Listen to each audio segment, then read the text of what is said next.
Sue to you. Well, we usually don't have him in on a Monday morning, but I thought we'd grab the Mayor of Dubbo Regional Council, Matthew Dickerson, because he's just got back from the Regional Development South Australia Annual Summit. Good morning. Well, we did an interview on Friday morning, Ian, and I said this might be the last interview I do with you as Mayor, and here you go, on Monday you're squeezing another one in before the mayoral election on Thursday, just in case. Just in case. Yeah, so, this Regional Development South Australia Annual Summit, they invited you to speak because... Well, they actually looked at a lot of data across the nation, and RDAs, we've got our own RDA here, we've got a very good RDA, Arana is our RDA in this particular area, and there are RDAs across the nation, and they really look at data a lot, and I actually like the way that they do focus on data. And when they were planning their annual summit, they were looking at data from across the nation, and what they told me was that Dubbo kept standing out as a place that had good annual growth rate, population growth rate we're talking about here, as opposed to lots of other areas. So they were interested in what was happening in Dubbo, and then it just so happened that I was at Toowoomba a few months ago talking at a conference there, what's called a SEGRA conference in Toowoomba, and one of the board members from the RDA area in South Australia was at that and saw me speak at that, and then grabbed me afterwards and said, well, actually, we've been talking about Dubbo, and it looks like you've got a little bit to say about the success of Dubbo, so could you please come over to South Australia and speak at that particular summit? Now, for some of the things that I go to in Sydney, for example, I might speak at a conference and I might be promoting Dubbo. I'm quite happy for the community. I think it's fair and reasonable the community pays for some of those I go to, but this one in particular, I actually thought it was a bit of a stretch for me to be promoting Dubbo in South Australia to Dubbo get any direct benefit from that. So I was happy to go and speak at that particular summit, but I did say I think it's fair and reasonable that they paid for the airfares and the accommodation for me to go there, and they thought that was fine. I don't get paid personally, I don't expect payment for it. I'm still representing Dubbo, but I just thought it was important that the community didn't pay for the airfares and the accommodation. Obviously after putting on your I Love Dubbo t-shirt, what did you have to say to them as to why Dubbo was experiencing this growth? Some of the things that I looked at in terms of the analysis that I had were some natural advantages, but also some things we have, I think we're taking advantage of things. So one thing that we've got as a natural advantage is our location. We've got 3 highways that join up Dubbo. We're in a great spot in the state. So that's fantastic, and not every regional area can replicate that, because obviously what they're looking for is regional areas in South Australia. How can they replicate the growth they're seeing in Dubbo?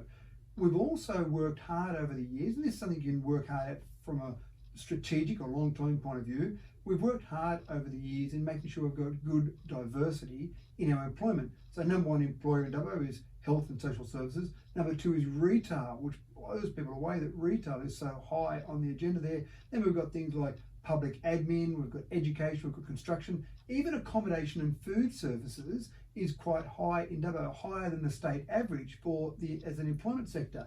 So people in metro areas often think, oh, Ian, you live in the bush, you must be a farmer, because everyone over the mountains must be a farmer. Only 5% of the people employed in the Dubbo Regional Council, LGA, are employed directly in the farming sector. So we're not all farmers, there's a whole range of other areas. So that diversity of employment certainly helps our growth. But what I did talk about was one of the things I think that's been very effective for us is the way we market Dubbo across lots of areas, but in particular in metro areas. And the Evo Cities campaign that started way back in 2010 had a slow burn. So when we started advertising, that was 7 cities across the state. We all put in money, those 7 cities put in money, the state government put in some money, and the federal government put in some money.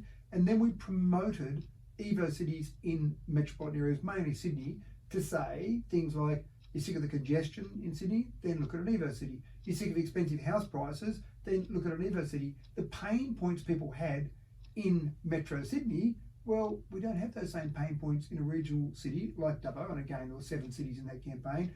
And when we started getting people moving here as a result of Evo Cities, we found that the lead time, so from the time people went, you know what, that's it, I've seen these ads, I'm going to do something about it, I'm sick of Sydney, I'm going to move out to a regional city, from that point in time, it took anywhere from a year to 2 years for people to move, because they had to find a job, they had to find a house, they had to get somewhere for their kids to go to school, for example, maybe their partner needed a job. So it took some time, but I think when we looked at the graph, and I'll put a graph on screen at the conference or at the summit to show where we'd gone compared to the state average in terms of annual growth rates.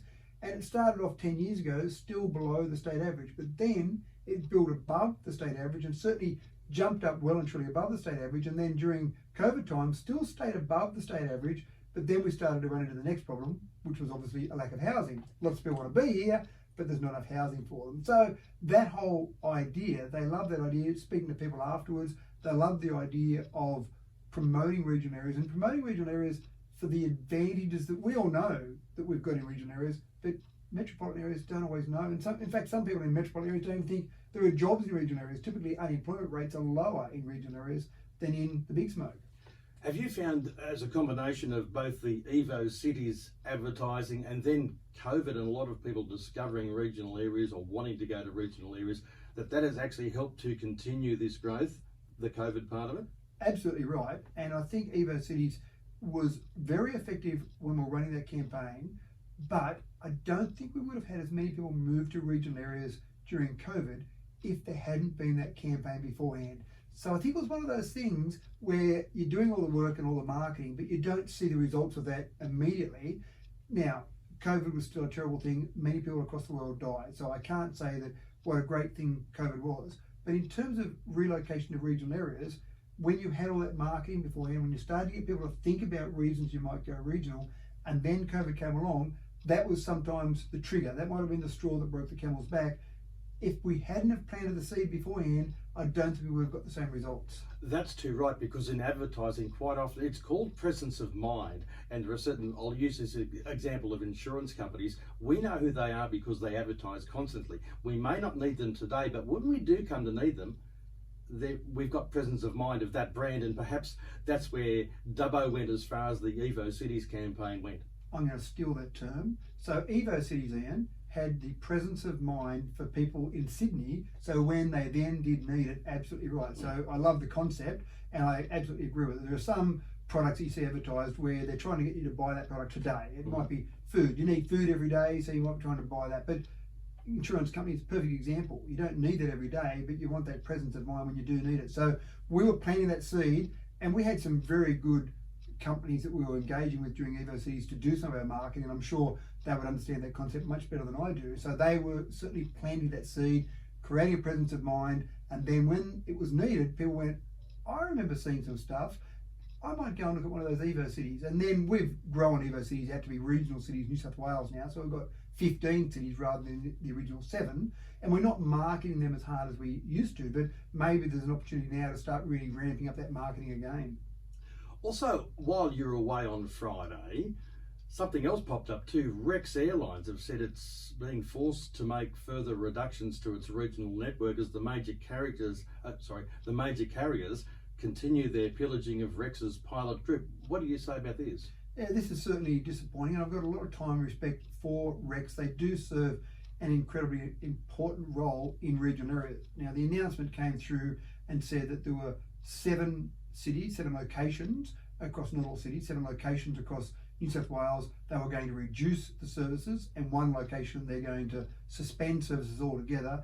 This is all until March next year. So when I heard about this, I thought this is a bit of a problem for regional areas, because regional areas rely so much on those linkages. And it might be for people from regional centres to get down to Sydney, or it might be for some professionals. It might be doctors, for example, consultants, any specialists in a field. They often come out to regional areas and service those regional areas, so they rely on those flights to come out there as well. And Rex, Dubbo, there was no doubt about it that Dubbo over the years has had some disagreements with Rex. Sometimes Rex aren't happy with how much we might charge for the use of our airport. Maybe they weren't that happy when we introduced security screening. But I've always said that we as a community have got a very good relationship with Rex, even though we've had some disagreements. The same as you and I can disagree about who's going to win the footy on the weekend, but we can still have a good relationship. And that's how I consider Rex, that we've always been on good speaking terms. We've always been frank and fearless in our discussions with each other. We haven't always agreed. But in this case, I certainly reached out to Warwick Lodge and ended up having a conversation with John Sharp, who's the Deputy Chair. So Warwick Lodge is the GM of Network Strategy, and John Sharp is the Deputy Chair. So I actually had a good conversation with John Sharp about this issue. Now, Rex do a really good job in actually training pilots. They've got a training academy in Wagga and another training academy in Ballarat. So they would put through probably 50 pilots a year, and they've actually got a good program where effectively when you go into that training program, you're incurring a loan with Rex, and then if you keep working for Rex for a certain number of years, you're basically repaying that loan. So something like being indentured, it's not that exact term, but something like that people would be familiar with, like an apprenticeship. And that's a good idea, and that gets people going through that. Rex would have about 300 pilots that they use at the moment. They need more than that. They're training at the rate of about 50 pilots a year. But if they do lose some pilots to other carriers, which obviously happens in terms of that media release you're talking about there, that makes it hard for Rex. It makes it hard for them to continue servicing all of these different centres. What I'd love to see is all of the actual carriers have some way of doing something like Rex does. Now, I know there was a discussion years ago about Qantas, about where they might set up some training.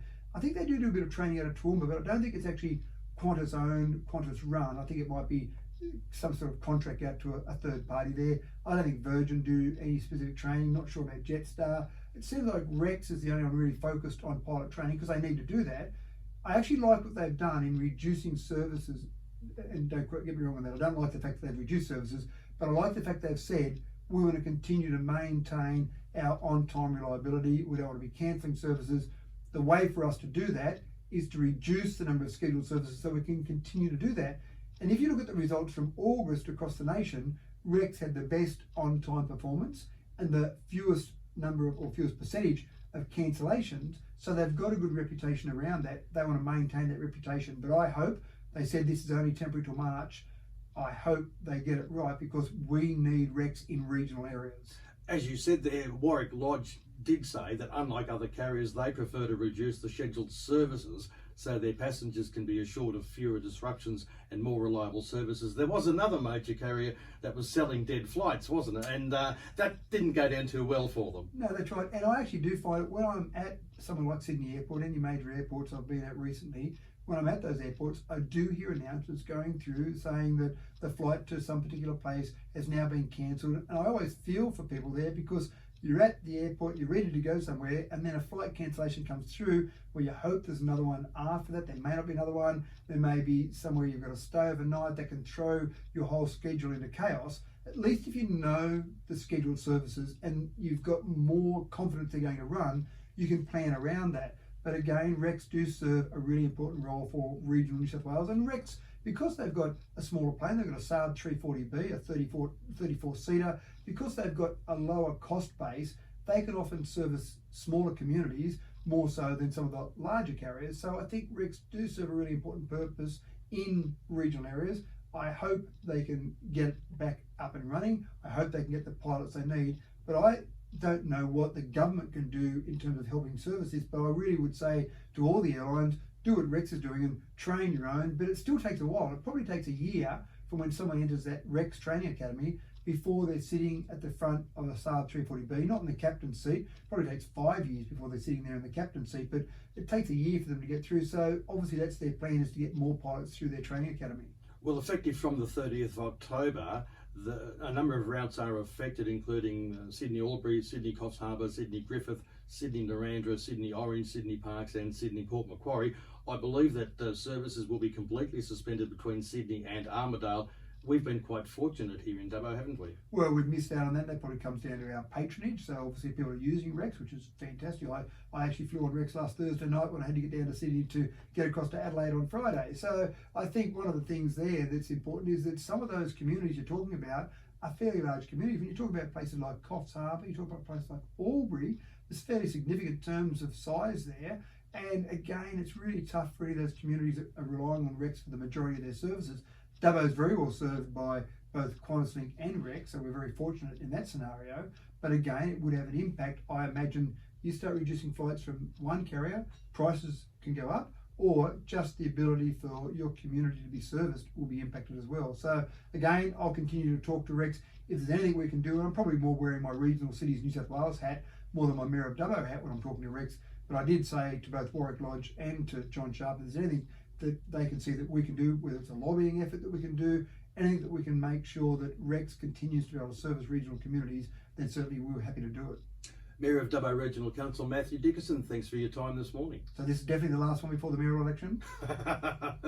Oh, I don't know, I might ring you yet.